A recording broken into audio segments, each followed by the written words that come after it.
Hi guys, welcome to True North. So today is the 29th of February 2024. हम कर रहे हैं आज के करंट अफेयर्स. तो शुरू करते हैं सबसे पहले आर्टिकल से, which is global intellectual property index 2024. तो आईपी इंडेक्स 2024 जो कि रिलीज़ किया है यूएस चेंबर ऑफ कॉमर्स ने. This is the 12th edition of this index. But before we go and read what the index is, पहले ज़रा समझ लेते हैं कि इंडेक्स है क्या. तो सबसे पहले इंटेलेक्चुअल प्रॉपर्टी की एक बार डेफिनेशन देखते हैं. तो it refers to the creations of mind, जैसे कि इन्वेंशंस, आर्टिस्टिक वर्क, ठीक है, कोई लिटरेरी वर्क हो सकता है, कोई डिज़ाइन हो सकता है, कोई कंप्यूटर कोड हो सकता है, ठीक है. तो उसको हम बोलते हैं इंटेलेक्चुअल प्रॉपर्टी. अब आईपी इंडेक्स जो है कंट्रीज़ को रैंक करता है on the basis of their effort कि वो कितना प्रोटेक्ट कर रहे हैं और लीगल राइट्स प्रोवाइड कर रहे हैं इंटेलेक्चुअल प्रॉपर्टी के क्रिएटर्स को, ठीक है. So imagining that you have created some computer code, you want to get an IP on it. तो आपकी जो कंट्री है वो आपको कितने लीगल राइट्स प्रोवाइड कर रही है. जितने ज़्यादा लीगल राइट्स आपको प्रोवाइडेड हैं आपके आईपी को प्रोटेक्ट करने के लिए, this index would rate that country higher, ठीक है. अब इसमें क्या क्या होता है, पेटेंट्स, कॉपीराइट्स, ट्रेडमार्क एट्सेट्रा जो क्रिएटर्स को मिल सकते हैं ताकि कोई और जो है यूज़ या रिप्रोड्यूस ना करे उनके क्रिएशन को विदाउट देयर परमिशन, ठीक है. तो अब देखते हैं आईपी इंडेक्स 2024 क्या कहता है. तो इसने रैंक किया है 55 कंट्रीज़ को और उसमें से टॉप 3 रहे हैं यूएसए, यूके एंड फ्रांस, ठीक है. अब यहाँ पे इंडिया का रैंक भी जान लेते हैं. तो इंडिया ने सिक्योर किया है 42nd position out of 55 countries और स्कोर था इंडिया का 38.64%. और ये जो स्कोर और रैंक है it has remained consistent since last year. तो यानी कि पिछले इंडेक्स में भी यही सेम जो है रैंक थी इंडिया की. आगे चलते हैं और इसका जो है ये जो टॉप 3 कंट्रीज़ हैं इनको एक ट्रिक से याद करने की कोशिश करते हैं. तो देखते हैं द ट्रिक. तो बड़ा सीधा सा है कि आईपी राइट्स ना होने की वजह से डुप्लीकेट निकली क्या चीज़, अमेरिकन किंग की फरारी, ठीक है. तो अमेरिकन किंग की फरारी जिससे कि आपकी टॉप 3 कंट्रीज़ हो जाती हैं यूएसए, यूके एंड फ्रांस, ठीक है. अमेरिकन किंग की फरारी डुप्लीकेट निकली क्योंकि आईपी नहीं थे. तो आपको आईपी से ये चीज़ याद रखनी है कि आईपी ना होने से क्या हुआ, ठीक है. तो यहाँ थोड़ा एक विजुअल इमेज है ताकि ये जो ट्रिक है याद करना आपके लिए इजी हो जाए. आगे चलते हैं नेक्स्ट आर्टिकल पे. So Sweden is set to become the 32nd member of NATO. तो यहाँ इस इमेज में हम देख रहे हैं नेटो मेंबर कंट्रीज़, ठीक है.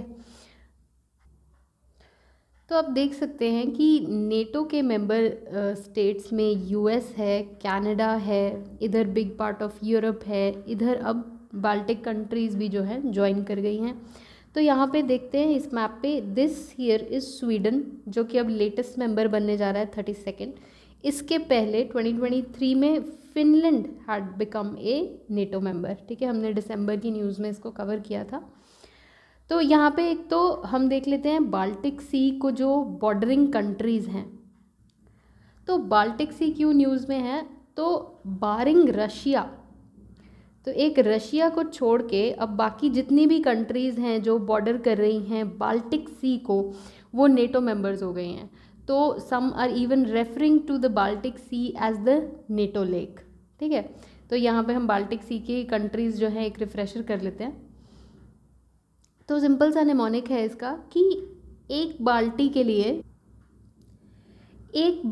लिए रूड जर्मनी, सेल पोलैंड एंड फिनलैंड. तो हमें बाल्टिक सी से बाल्टी पे जाना है ताकि हमें निमोनिक जो है ट्रिक जो है याद आए. तो एक बाल्टी पानी के लिए रूड जर्मनी, सेल पोलैंड एंड फिनलैंड. तो इससे कंट्रीज़ एसोसिएट कर लेते हैं रशिया जो कि नेटो मेंबर नहीं है, डेनमार्क, जर्मनी, स्वीडन जो कि अब बन रहा है NATO member, Estonia, Latvia, Lithuania, Poland and Finland, ठीक है. फिनलैंड आपका 2023 में जो है लास्ट मेंबर बना था. तो इसी आर्टिकल में थोड़ा सा नेटो के बारे में भी देख लेते हैं. तो NATO is North Atlantic Treaty Organisation. तो ये इस्टेब्लिश ही हुआ था नॉर्थ अटलांटिक ट्रीटी की साइनिंग से, यानी कि इसका जो दूसरा नाम है दैट इज़ वाशिंगटन ट्रीटी। तो इस्टेब्लिश हुआ था 4 अप्रैल 1949 को। ये एक इंटरनेशनल मिलिट्री अलायंस है जो कि ये कहता है कि attack on one member state will be considered as an attack against all the members. तो अब जो है स्वीडन को मिलाने के बाद 32 हो गए हैं मेंबर स्टेट्स। नेटो के हेडक्वार्टर्स हैं ब्रसल्स बेल्जियम में। ये हमने देख ही लिया कि स्वीडन से पहले Finland had become a member of NATO in 2023। ठीक है, तो हमने देख लिया नेटो लेक कौन सा है, बाल्टिक सी। आगे चलते हैं। तो इसरो का सेकंड स्पेसपोर्ट जो है कंस्ट्रक्ट होने जा रहा है कुलासेकरापट्टिनम विलेज में, थुट्टुकुडी डिस्ट्रिक्ट, तमिलनाडु में। तो कुलासेकरापट्टिनम विलेज में तो देश के प्रधानमंत्री ने इसका फाउंडेशन स्टोन जो है ले किया। यहाँ पे एक तो समझ लेते हैं कि स्पेसपोर्ट होता क्या है और देख लेते हैं कि जो भारत का पहला स्पेसपोर्ट है वो कहाँ पे है। तो spaceport is a site for launching और रिसीविंग ए स्पेसक्राफ्ट। तो इसरो के जो लॉन्चेस होते रहे हैं अभी तक, जो पहला स्पेसपोर्ट है सतीश धवन स्पेस सेंटर जो कि श्रीहरिकोटा आंध्र प्रदेश में है, वहाँ से होते रहे हैं। तो अब जो है सेकंड जो है तमिलनाडु में बनने जा रहा है। आगे देख रहे हैं हम Vantara initiative, star of the forest. Vantara जो है इसका मीनिंग है स्टार ऑफ द फॉरेस्ट। तो this is an initiative by Reliance industries and Reliance foundation. इस इनिशिएटिव का जो है एम रहेगा एनिमल्स का रेस्क्यू, ट्रीटमेंट और उनका रिहेबिलिटेशन। तो जो रिलायंस की जामनगर रिफाइनरी है गुजरात में, वहाँ पे जो ग्रीन बेल्ट है, अब वहाँ पे ग्रीन बेल्ट में एक 3000 एकड़ का जो एरिया है उसको एक सेंचुरी बनाया जाएगा एनिमल्स के लिए। तो ग्रीन बेल्ट कुछ नहीं है आपका, जैसे आप इमेज में देख पा रहे हैं इस तरीके का एरिया होता है, एन एरिया ऑफ लैंड जहाँ पे कंस्ट्रक्शन वगैरह रिस्ट्रिक्टेड होती है तो ग्रीन एरिया होता है। ठीक है, तो रिलायंस की जामनगर की जो रिफाइनरी है गुजरात में, वहाँ पर ये जो है सेंचुरी खोली जाएगी अंडर दी वंतारा इनिशिएटिव। आगे देख रहे हैं।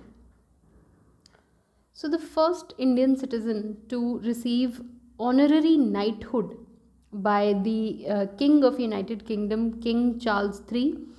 ठीक है, तो वो बनेंगे सुनील भारती मित्तल जो कि चेयरमैन है भारतीय एंटरप्राइजेस के, जो कि एक कॉन्ग्लोमरेट है, that is the parent company of Bharti Airtel and various other brands. ठीक है, तो सुनील भारती मित्तल को जो मिल रहा है knighthood for strengthening India UK business relations. ठीक है, आगे चलते हैं मिसलेनियस सेक्शन के ऊपर। तो इसमें सबसे पहले हम देख रहे हैं स्वयं प्लस प्लेटफॉर्म जो कि मिनिस्ट्री ऑफ एजुकेशन ने लॉन्च किया है विद एन एम कि जो कॉलेज स्टूडेंट्स हैं या दूसरे भी लोग हैं, लाइफ लॉन्ग लर्नर्स कह दो, तो इनको जो है प्रोफेशनल कोर्सेज प्रोवाइड किए जाएं ताकि इनकी एम्प्लॉयबिलिटी इन्हांस हो सके। So these courses will be offered in many fields, जैसे कि आपका IT हो गया, टूरिज़्म हो गया, हॉस्पिटैलिटी हो गया। ठीक है, तो वेरियस फील्ड्स में ये प्रोफेशनल कोर्सेज जो हैं प्रोवाइड करेगा स्वयं प्लस प्लेटफॉर्म। आगे देख रहे हैं बायो एशिया समिट 2024 जो कि होस्ट किया हैदराबाद ने। तो this was held in Hyderabad. Theme रहा इसका data and AI, artificial intelligence, redefining possibilities.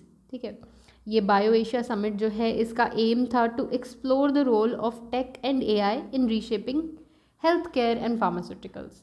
ठीक है, बायो एशिया समिट 2024 कहाँ पे हुआ, हैदराबाद में। तो मिनिस्ट्री ऑफ एक्सटर्नल अफेयर्स ने global Jain piece ambassador award किया आचार्य लोकेश मुनि को। हमारे एक्सटर्नल अफेयर्स मिनिस्टर हैं S जयशंकर। तो जैन पीस एम्बेसडर से सम्मानित किया गया आचार्य लोकेश मुनि को। ठीक है, आगे देख रहे हैं Uttarakhand public and private property damage recovery bill. ठीक है, तो अगर ये बिल पास हो जाता है तो Uttarakhand will become the 3rd state to pass such a law after UP and Haryana. तो ये बिल जो है ये क्या कहता है कि इट बेसिकली होल्ड्स रिस्पॉन्सिबल जो राइटर्स हैं वो जो भी डैमेज कॉज करते हैं गवर्नमेंट या प्राइवेट प्रॉपर्टी को, तो उसके लिए उनको लायबल ठहराता है, रिस्पॉन्सिबल ठहराता है, ठीक है। तो अगर ये पास हो जाएगा तो we will discuss further on it, ठीक है। नेक्स्ट देख रहे हैं वर्ल्ड एनजीओ डे, जो कि सेलिब्रेट किया जाता है 27 फरवरी को। इस साल की इसकी थीम थी building a sustainable future, the role of NGOs in achieving the SDGs, यानी कि सस्टेनेबल डेवलपमेंट गोल्स। तो सस्टेनेबल दो बार आ गया है, तो थीम को हमेशा कीवर्ड से याद करने की कोशिश करो, वर्बेटियम याद करना थोड़ा डिफिकल्ट हो जाता है। तो थीम है building a sustainable future, the role of NGOs in achieving the SDGs. ये सेलिब्रेट किया जाता है बेसिकली जो भी इम्पोर्टेंट काम करते हैं नॉन गवर्नमेंट ऑर्गेनाइजेशंस, एनजीओज आपके, उसको हाईलाइट करने के लिए, ऑनर करने के लिए, ठीक है। तो here I want to specify कि एनजीओज जो है पार्ट ऑफ द गवर्नमेंट नहीं होती है, नॉन गवर्नमेंट ऑर्गेनाइजेशंस होती हैं जो कि काम करती हैं to help people improve the society in various ways, ठीक है। तो वर्ल्ड एनजीओ डे 27 फरवरी। इसके बाद हम देख रहे हैं एक किताब बेसिक स्ट्रक्चर एंड रिपब्लिक, जो कि लिखी गई है by Goa governor PS Sreedharan Pillai. तो गोवा गवर्नर की किताब है बेसिक स्ट्रक्चर एंड रिपब्लिक। तो आज के करंट अफेयर्स में इतना ही। Thank you for watching, have a wonderful day.